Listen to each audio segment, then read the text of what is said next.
Sveiki, draugai, bičiuliai. Be galo faina diena nusimato, pažiūrėkit, saulytė šviečia. Aš tikiuosi, Lietuvoje irgi jūs turite tokį pat gerą orą. Na, žinokit, visą savaitgalį laukiu vienos žinios. Vienos žinios, visą savaitgalį, penktadienį, šeštadienį, sekmadienį, laukiu ir nesulaukiu. O kokios aš žinios laukiu? Turbūt pamenat, savaitės gale galingai per visą žiniasklaidą nuėjo, kad uždarytas parduotuvių tinklas Merė. Va taip va, tiesiog paimtas, tiesiog uždarytas ir kai buvo antraštėse, darbuotojai nesuprato, tiesiog išjungta šviesa. Na, akivaizdu, kad tai buvo eilinis žiniasklaidos melas. Kodėl aš taip teigiu? Todėl, kad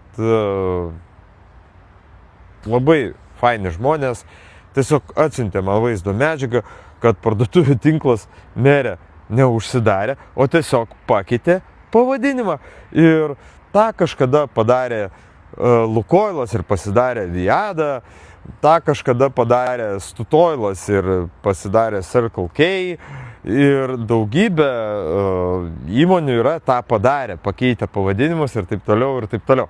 Na, bet žiniasklaida taip pompastiškai išpiarino, kad va, žiūrėkit, ruskiai atsitraukė. Pasirodo, tie ruskiai nieko neatsitraukė, ten kita istorija dar susijusi su savininkų pasikeitimu, bet nieks iš esmės nepasikeitė ir pasikeitė pavadinimas Ola. Nu, taip vadintųsi Ola, bet ispaniškai Ola ir aš nebereikalo kalbu apie Ispaniją, kai kas galbūt žinot, kodėl aš miniu Ispaniją.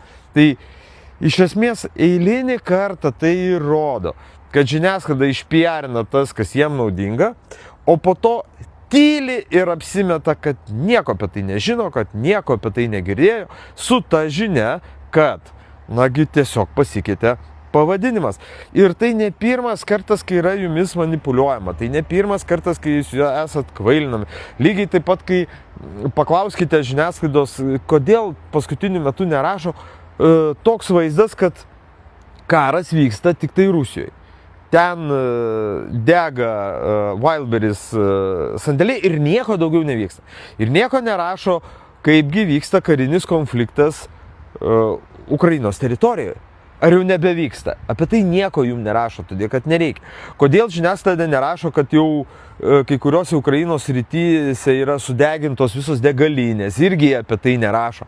Todėl, kad tai yra nenaudinga, tai kad reikia jūs kvailinti ir žiniasklaida meluoja ištisai.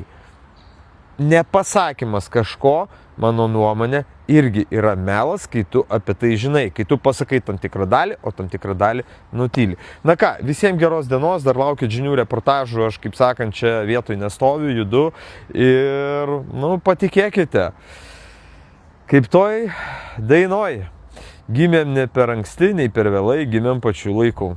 Be galo įdomu. Aš, kad anūkam turėsiu ką papasakoti, tai tikrai.